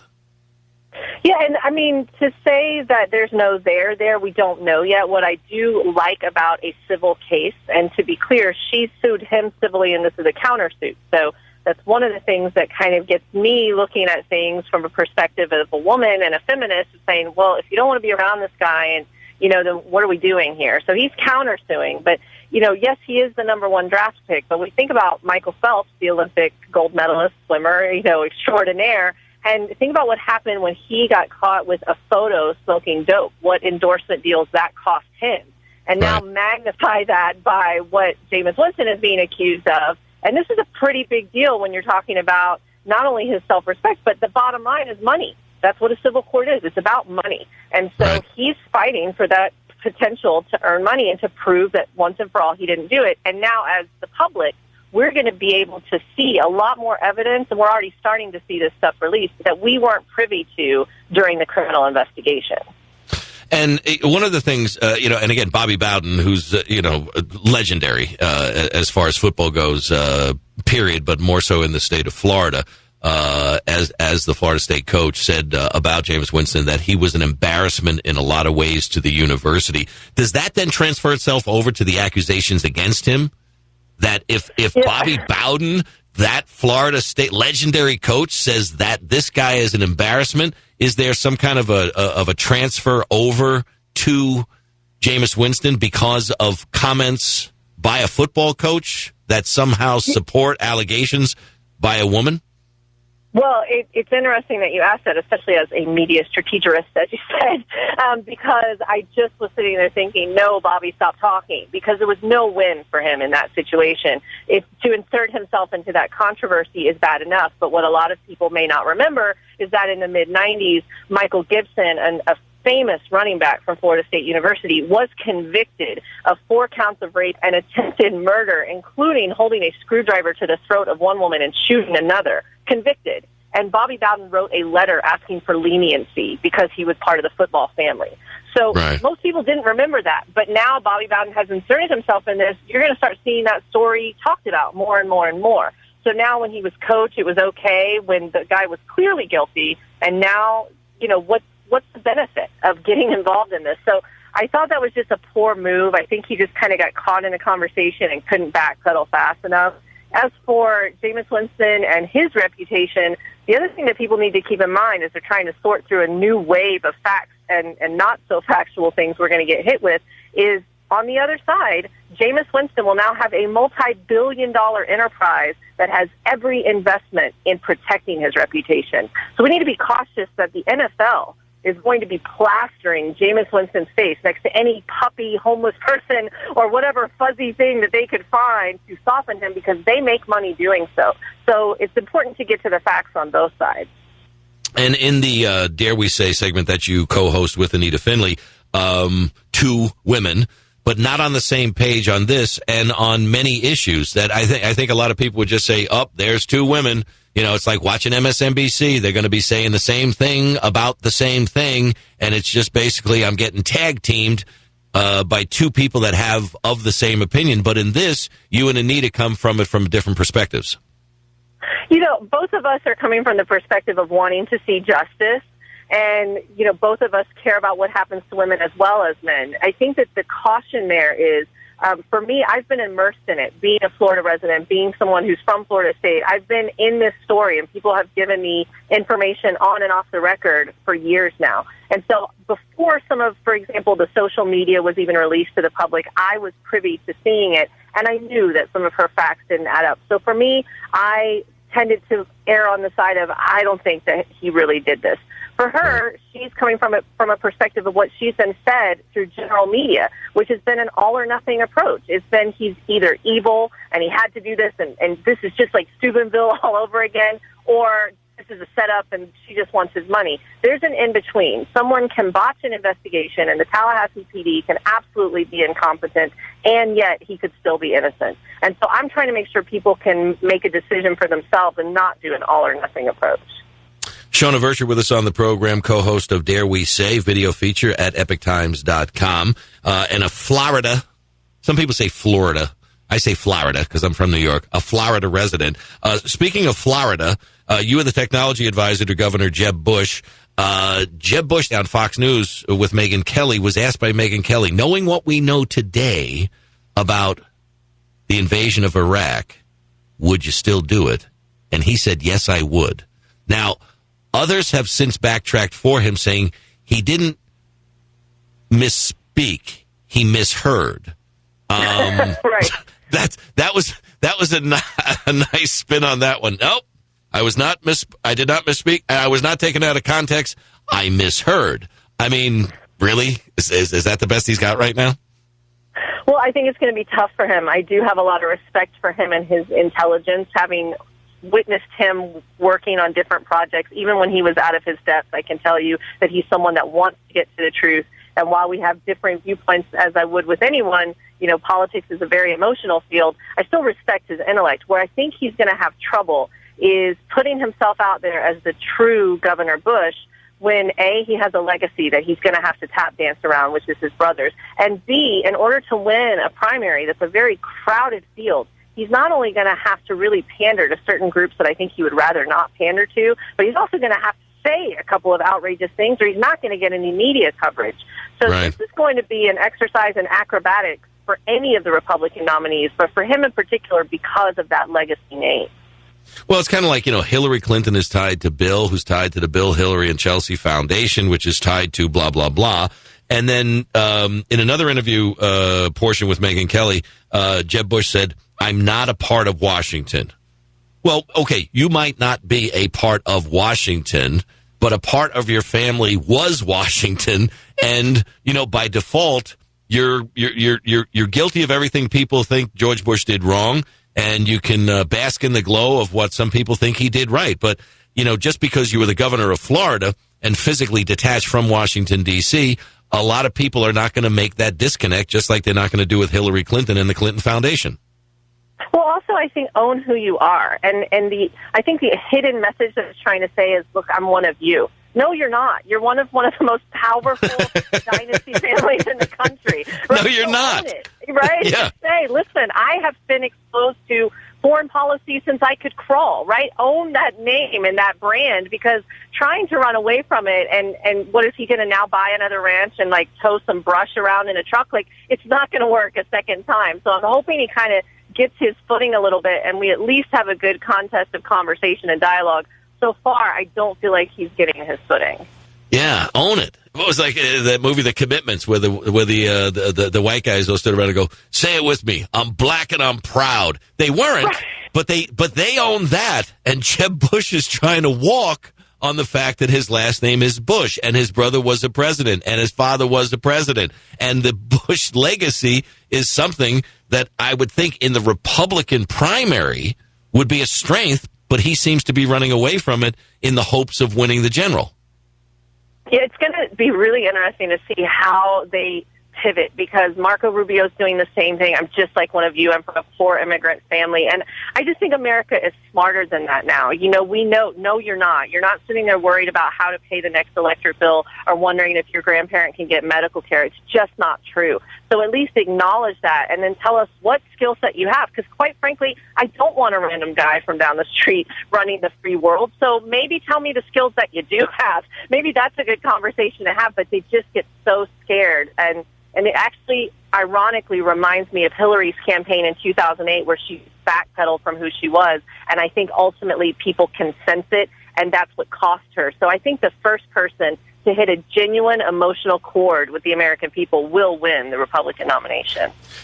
You know, one of my favorite guys in politics today is Chris Christie. To me, he just says it the way it is. I mean, he took over a rather tenuous financial situation in New Jersey from Governor Corzine, who in the previous 8 years to Christie showing up raised taxes and fees 152 times.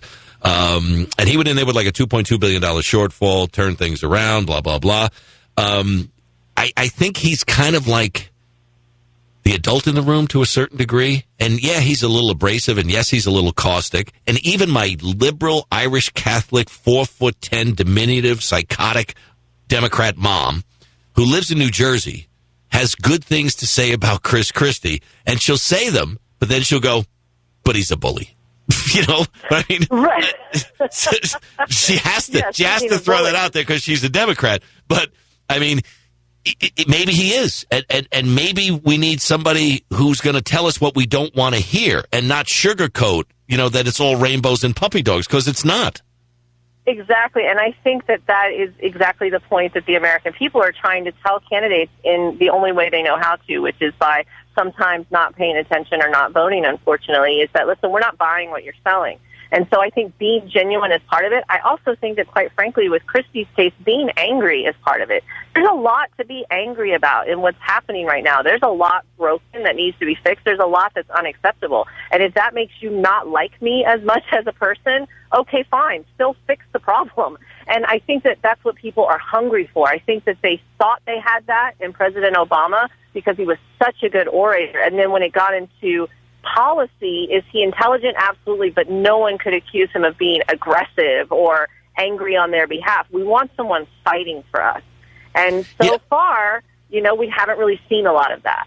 Does anger win? I mean, you've been in a lot of campaigns, and you're a media strategist. Does anger win, or do you have to kind of couch your anger in terms of, you know, not I'm mad as hell and I'm not going to take it anymore, but, you know, this is unacceptable. We're better than this. We need to do bop, bop, bop, bop, bop, because we need to get back to who we were and what we are. Bold colors, sharp elbows, getting things done, you know, moving it forward, leaving the campground a little nicer than the way we found it. I think anger, if Christie is tagged as being an angry man, maybe he can get 11 others and do 12 Angry Men on Broadway. Yeah, I mean, no one wants to hear the same note over and over again, but we definitely do want to see a little bit of teeth and a little bit of gumption. And Tim Pawlenty, I know a lot of people don't remember who he is, but he was T-Paw. T-Paw. They tried to hip him up. Exactly. Well, they actually he was gaining some traction, if you remember, when he was starting to call Mitt Romney out on a couple of things. One of the most favorite things you can do is hit the guy in front, and Mitt Romney was in front. And what happened is in the debate, when they questioned him on it, when he was on the same stage as Mitt Romney, he got sheepish, he backed away from it, oh, that was misunderstood, and people were done with him. They had no respect for him. He looked like wallpaper suddenly. So a little bit of that is good, right? But not the same note over and over. I was at CPAC the last time I was there because they asked me to describe the Republican Party at the time 5 years ago, and I said too old, too white, too right, and too uptight. So I haven't been back.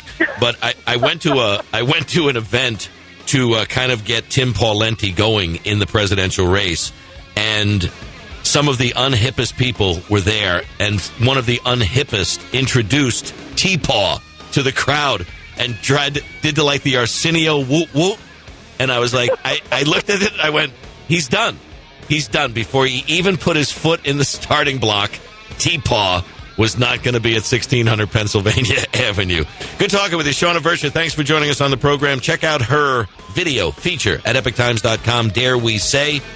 and her book, A Fearless Voice, Amazon.com, all major book retailers. Thanks, Shauna. We'll do it again soon. Thanks so much. Good talking with you. Stick with us. Wrap it up when we get back. The Jerry Doyle Show.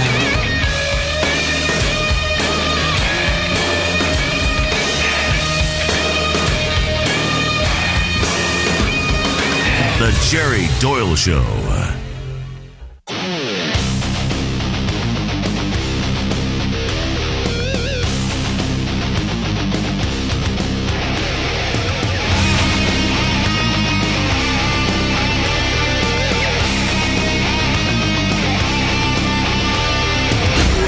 This is the Jerry Doyle Show.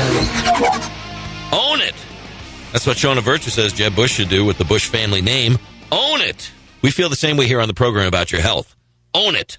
And for about $1 a day, you can benefit your health in ways you might never have dreamed of. You want to own your health, right? Your health present and your health future. You want to have as good a day today as you possibly can, and hopefully as good a day or a better tomorrow. Life Change Tea, one of our show sponsors here. The healthy head honcho, Ronnie McMullen. Oh, by the way, Jose, are you out of stash? I said, Brad was like hitting me up. He goes, hey, I need some stash. Yeah, I'm out. Oh, you're out? I got to send you some Life Change Tea. All right, I'll put that in the mail to you tomorrow. I'm from the government. I'm here to help. The check's in the mail. The tea's in the mail. I will put it in the mail to you. But the product is Life Change Tea. And it sounds like a simple name, but it does change people's lives in a lot of ways. A lot of health benefits. When you take a look at what we're seeing with pervasive, debilitating sicknesses and diseases, you want to get as healthy as you possibly can, and you want to put the power of health back in your hands. You can do so with Life Change Tea. That's just one of the products. They also have the D365 capsules, which is the Life Change Tea, but you don't have to make it. You just take the pill. Not as potent as the tea, but the capsules give the same results. Moringa leaf is another great product that they have at Life Change Tea, and there's a lot of testimonials up there from people who say it does a whole host of things. You know what this host says on the radio? It keeps me as regular as a baby bird. That's important, especially to us boomers. Check it out at the website, getthetea.com. Life Change Tea, getthetea.com. We got to get gone. Clock says we got to go. We'll pick it up again tomorrow. It's been a pleasure. Till then, take care.